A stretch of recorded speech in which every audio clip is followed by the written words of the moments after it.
نحمده ونصلي على رسوله الكريم أما بعد فقد قال رسول الله صلى الله عليه وسلم من يهد الله فلا مضل له ومن يضلله فلا هادي له ونشهد أن لا إله إلا الله وحده لا شريك له ونشهد أن محمدا عبده ورسوله وقال إن أصدق حديث كتاب الله وخير الهدي هدي محمد صلى الله عليه وسلم وشر الأمور محدثاتها وكل محدثة بدعة وكل بدعة ضلالة وكل ضلالة في النار رب اشرح لي صدري ويسر لي أمري واحلل عقدة من لساني يفقهوا قولي اعوذ باللہ من الشیطان الرجیم بسم اللہ الرحمن الرحیم. میرے قابل احترام محترم معزز سامعین اور ناظرین، آپ سب کا ریوائیور آف سنہ کی اسلامک چینل میں خیر مقدم ہے، سواگت ہے. میں آپ کا میزبان ابراہیم بیگ.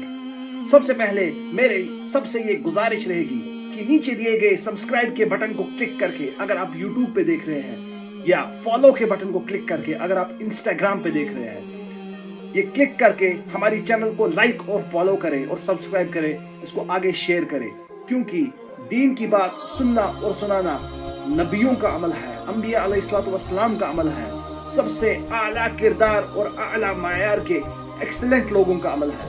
جیسا کہ نبی رحمت صلی اللہ علیہ وسلم نے فرمایا خیرکم منکم من تعلم القرآن وعلمہ، کہ تم میں سے سب سے بہترین شخص وہ ہے جو قرآن کو سیکھے اور سکھائے.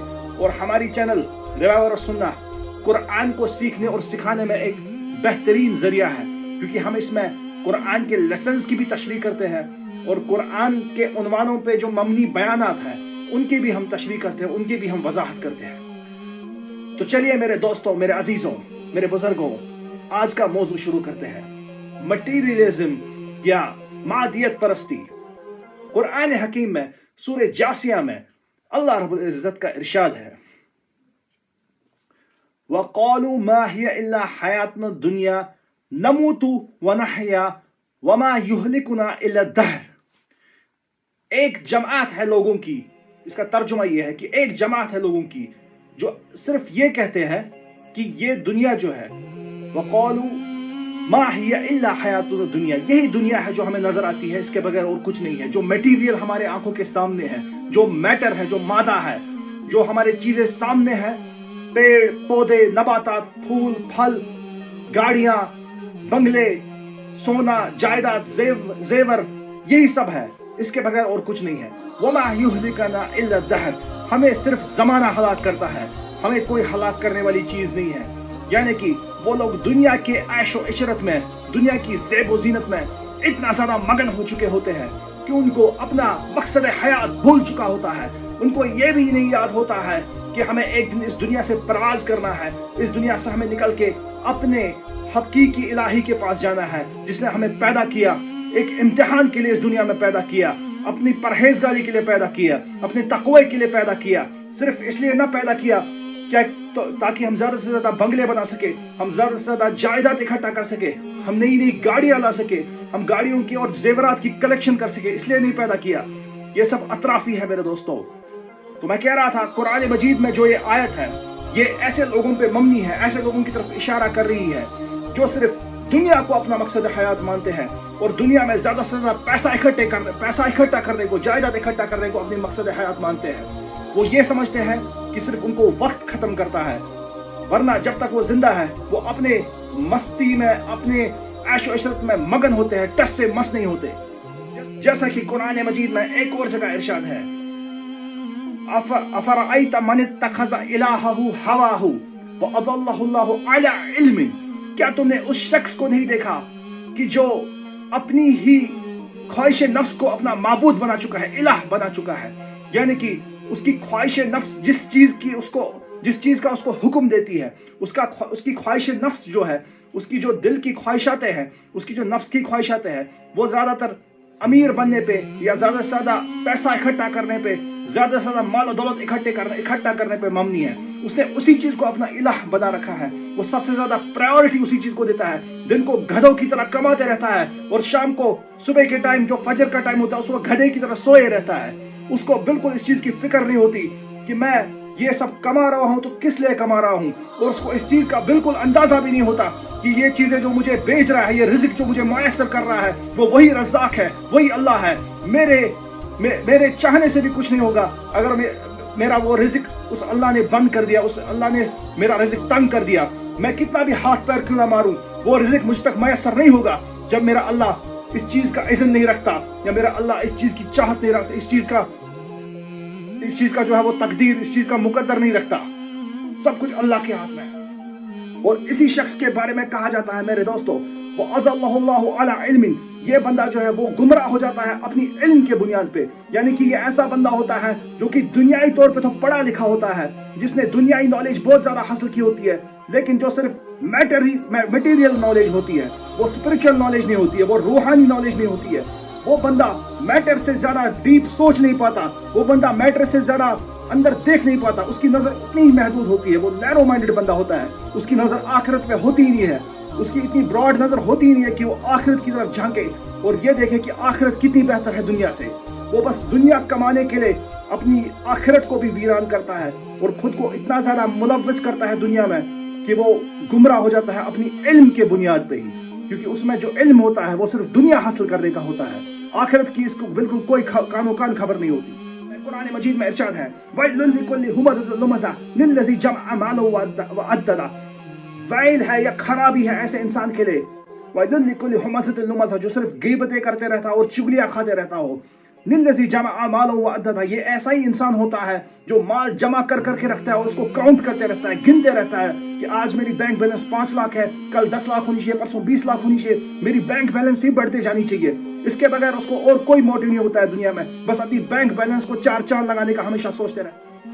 ایک اور جگہ میں قرآن مجید میں ارشاد ہے, الحاکم التکاثر حتی زرتم المقابر, دنیا کی اس کمپٹیشن نے, شوشے کی کمپٹیشن نے, دنیا میں آگے بڑھنے کی اس ریٹ ریس کی کمپٹیشن نے, ایک دوسرے کو پیچھے چھوڑنے کے کمپٹیشن نے تم لوگوں کو ملوث کر رکھا اور بزی کر رکھا, اتنا زیادہ بزی کر رکھا کہ تمہیں آخرت ہی بھول گئی. حتی زرتم المقابر, یہاں تک کہ تم اپنے مقبرے میں پہنچ گئے. میرے دوستو, میرے عزیزو, اگر ہم اس آیت کی تشبیہ آج کے لوگوں کے معاشرتی زندگی سے کریں تو یہ بالکل اس چیز کے ساتھ کنیکٹ ہو جاتا ہے, یہ بالکل اس چیز کے ساتھ جو ہے وہ جڑ جاتا ہے. آج کے لوگوں کو دیکھا جائے تو سب ایک ریٹ ریس میں لگے ہوئے ہیں, چوہوں کی طرح ایک دوسرے کو پیچھے کرنے کے لیے ریس کر رہے ہیں ایک دوسرے سے. کوئی صبح 6 بجے نکلتا ہے تو شام کے 9 بجے واپس آتا ہے, لیکن اس کو اس چیز کا خیال بھی نہیں رکھتا کہ دن میں نے ایک نماز بھی پڑھی کہ نہیں. اس کے سامنے حی علی الصلاۃ حی علی الفلاح کی آوازیں آتی رہتی ہے کہ نماز کی طرف آؤ, کامیابی کی طرف آؤ, اور وہ دنیائی کامیابی کی طرف دوڑتے رہتا ہے جو اس کی ظاہری نظروں میں کامیابی ہوتی ہے, لیکن ہوتی وہ کچھ نہیں ہے. وہ بس اللہ تعالیٰ نے ہر کسی کا ایک مقدر رزق رکھا ہوتا ہے, وہ اس کو پہنچتے رہتا ہے. آج کے کشمیری معاشرے کو ہی دیکھو میرے دوستو, ایک بندے کے پاس گاڑی ہے, اچھی گاڑی ہے, جس میں وہ لمبا سفر بھی کر سکتا ہے, جو کمفرٹیبل گاڑی ہے, لیکن اپنے پڑوسی کو دیکھ کر, اپنے ہمسائے کو دیکھ کر, اپنے دوست کو دیکھ کر, اپنے احباب کو دیکھ کر, اپنے رشتہ دار کو دیکھ کر وہ گھر والوں سے یہ ڈیمانڈ کرتا ہے کہ مجھے اس سے بڑی گاڑی ہونی چاہیے, اس سے پریمیم گاڑی ہونی چاہیے. اس کی جو یہ میٹیریلسٹک طلب ہے, تڑپ ہے, یہ کبھی ختم نہیں ہوتی. اسی طرح جو بندہ جس چیز کا شوقین ہے وہ اس سے زیادہ بڑی بڑی چیزیں طلب کرتے رہتا ہے. اس کی جو میٹیریلزم کی پیاس ہے یہ کبھی ختم نہیں ہوتی. اور سائیڈ بائی سائیڈ یہی بندہ جو ہے یہ دینی معاملات میں بالکل کمزور ہوتا ہے. آج ایک بندے کی روٹین بن چکی ہے کہ وہ بس صبح بریک فاسٹ کر کے نکلتا ہے, شام کو ڈنر کرتا ہے, سو جاتا ہے. اس درمیان اس کا کوئی اسپرچل جو ہے وہ کوئی پروگریس نہیں ہوتا. اس کی روح جیسے صبح سختی کی حالت میں نکلتی ہے, اس کی روح جیسے صبح پلیوٹڈ حالت میں نکلتی ہے, بگڑی ہوئی حالت میں نکلتی ہے, اسی بگاڑ کو واپس لے کے وہ گھر آتا ہے. وہ اپنی روح کا تزکیہ کرنے کا کبھی سوچتا نہیں, وہ اپنے اللہ کو راضی کرنے کا کبھی سوچتا نہیں. جس مقصد کے لیے اس دنیا میں وہ آیا ہے, وما خلقت الجن والانس الا لیعبدون, میں نے جن اور انسان کو اس لیے پیدا کیا کہ تاکہ وہ میری عبادت کر سکے, اس سے باہر کوئی مقصد نہیں ہے. دنیا کمانا صرف ایک ضرورت ہے, مقصد الگ چیز ہے میرے دوستو, ضرورت الگ چیز ہے. جتنا ہم مقصد کو ضرورت سمجھ بیٹھیں گے اتنا ہم بگاڑ کی طرف جائیں گے, جتنا ہم ضرورت کو مقصد سمجھ بیٹھیں گے اتنا بھی ہم بگاڑ کی طرف جائیں گے. اگر ہم پرانے لوگوں کی بات کریں میرے دوستو تو وہ اتنے زیادہ پرسکون کیسے ہوتے تھے, کیونکہ ان کا جو مقصد حیات تھا وہ تھا عبادت الہی, بندگی اپنے اللہ کی کرنا. لیکن آج کا بندہ اتنا زیادہ بے سکون کیوں ہے, جبکہ ہمیں ان سے بہت زیادہ مالی دولت ہے, ہمیں ان سے بہت زیادہ وسعت ہے, ہمیں ان سے بہت زیادہ میٹیریل پوزیشنز ہیں, کیونکہ ہم ہرسی بن گئے, ہم دنیا کے طلبگار بن گئے, ہم نے آخرت کو بلا دیا, ہم نے اپنے رب کو بلا دیا, اپنے مقصد حیات کو بلا دیا. وجہ یہی ہے میرے دوستو, اسی لیے ہم آج کی ڈیٹ میں چلتے پھرتے روبوٹس بن گئے ہیں جو بس کھاتے ہیں, پیتے ہیں, سوتے ہیں اور بس ہمارا یہ روٹین جو ہے ریپیٹ ہوتے جاتا ہے. اس میں ہم اپنی روح کو تزکیہ نہیں کرتے. اس سارے پروسیس میں ہم اپنی روح کو پاک کرنے کا کبھی سوچتے نہیں, اپنے رب کے ساتھ قرب الہی حاصل کرنے کا کبھی سوچتے نہیں. آج کی ڈیٹ میں ایک میٹیریلسٹک ٹرینڈ جو بن رہی ہے وہ یہ ہے کہ لوگ جو چیز افورڈ نہیں کر پاتے وہ زیادہ سے زیادہ کریڈٹ پہ خرید رہے ہیں. ایک بندہ گاڑی افورڈ نہیں کر پاتا 10 لاکھ کی, اس کی سیلری 20,000 کی ہے, 30,000 کی ہے, لیکن وہ اپنے امیر دوست کو دیکھ کے اس کا طلبگار بن جاتا ہے, اور وہ چاہے اس کو 6 سال 7 سال 8 سال کا فائنانس کیوں نہ لینا پڑے وہ لیتا ہے, وہ سود پے کرتا ہے, لیکن وہ اس گاڑی کو جو ہے وہ اون کرتا ہے, چاہے وہ اس گاڑی کا اونر بھی نہ ہو. وہ 5-6 سال تک بینک کی گاڑی ہوتی ہے, لیکن وہ یہ سمجھتا ہے کہ میں اس کا اونر ہوں. اس کو ایک جھوٹا شوشہ ملتا ہے, ایک ایگو بوسٹ ملتا ہے اس گاڑی میں بیٹھ کے کہ ہاں واہ بھائی واہ, میں ایک بڑی گاڑی میں بیٹھا ہوا ہوں, چاہے وہ پھر بینک کی گاڑی کیوں نہ ہو. لیکن اس کو وہ جھوٹا شوشہ جو ہے وہ موٹیویٹ کرتے رہتا ہے, انسپائر کرتے رہتا ہے, اور وہ دن بدن اس میٹیریلزم کے کنویں میں گرتے ہی رہتا ہے. آج کی ڈیٹ میں گھر سے لے کر ہالیڈے تک سب کچھ فائنانس ہو رہا ہے. From home to holidays everything is being finance. کسی بندے کو چھٹیوں پہ جانا ہو وہ بھی وہ فائنانس پہ ہی لیتا ہے, وہ بھی وہ انٹرسٹ پہ ہی لیتا ہے, چاہے اس ہالیڈے کا اس کو ایکسٹرا انٹرسٹ بھرنا پڑے. 50,000 کا ہالیڈے ہو اس کو 70,000 بھرنا پڑے, لیکن ایٹ اے ٹائم اس کے جیب سے پیسہ نہ نکلے, اسی لیے وہ آہستہ آہستہ پے کرتا ہے اور سود ایکسٹرا پے کرتا ہے. یہ بھی سارا ایک میٹیریلزم کا جال ہے میرے دوستوں, میرے عزیزوں. کھانے کی چیزوں سے لے کر پہننے کے لباس تک ہر کسی چیز میں میٹیریلزم جو ہے وہ داخل ہو رہا ہے. آج کی ڈیٹ میں دیکھا جاتا ہے کہ کچھ ایسی دلہنیں جو کافی زیادہ شووی اور کافی زیادہ اٹریکٹیو دکھنا چاہتی ہے اپنی شادیوں پہ, وہ لہنگے رینٹس پہ لے رہی ہے, لہنگے کرائے پہ لے رہی ہے. کیا ایسی چیز جو پہننے کی ہو وہ کرائے پہ لی جا سکتی ہے, رینٹ پہ لی جا سکتی ہے؟ یہ تو بڑی حماقت کی اور بڑی شرم کی بات. میرے دوستوں, میرے عزیزوں, یہ جو میٹیریلزم کی بیماری ہے یہ ایک انسان کو اتنا زیادہ لالچی بنا دیتی ہے, اتنا زیادہ ہرسی بنا دیتی ہے کہ اس کے آنکھوں سے لے کر اس کی زبان ہر کسی چیز پہ جو ہے وہ لالچ کا اور زیادہ سے زیادہ پانے کا, زیادہ سے زیادہ حاصل کرنے کی تڑپ ہوتی ہے. اس کے بغیر وہ اور کچھ دیکھ نہیں پاتا. وہ عقل کا بھی اندھا ہو جاتا ہے اور دل کا بھی اندھا ہو جاتا ہے. آج کی ڈیٹ میں یہ جو میٹیریلزم کی بیماری ہے یہ لوگوں کے میریڈ لائفز میں, ان کی ازدواجی زندگیوں میں بھی کریپ ان کر رہی ہے, گھس رہی ہے. تب جا کے جو میٹیریلسٹک بندے ہوتے ہیں ان کی جو ہے وہ ہوس کی بھی بھوک ختم نہیں ہوتی, کیونکہ دنیا کی ہرس نے ان کو اتنا زیادہ اندھا بنا لیا ہوتا ہے کہ وہ ہوس میں بھی زیادہ سے زیادہ اپنی لمٹس کراس کرنے لگتے ہیں, اپنی حد سے تجاوز کرنے لگتے ہیں. وہ اپنی بیوی کو چھوڑ کے ایکسٹرا میرٹل افیئرز میں پھنس جاتے ہیں, اور ان کو وقتاً فوقتاً نئے ماڈلز چاہیے ہوتے ہیں, کیونکہ ان کی آنکھوں کی بھوک کبھی مٹ نہیں پاتی.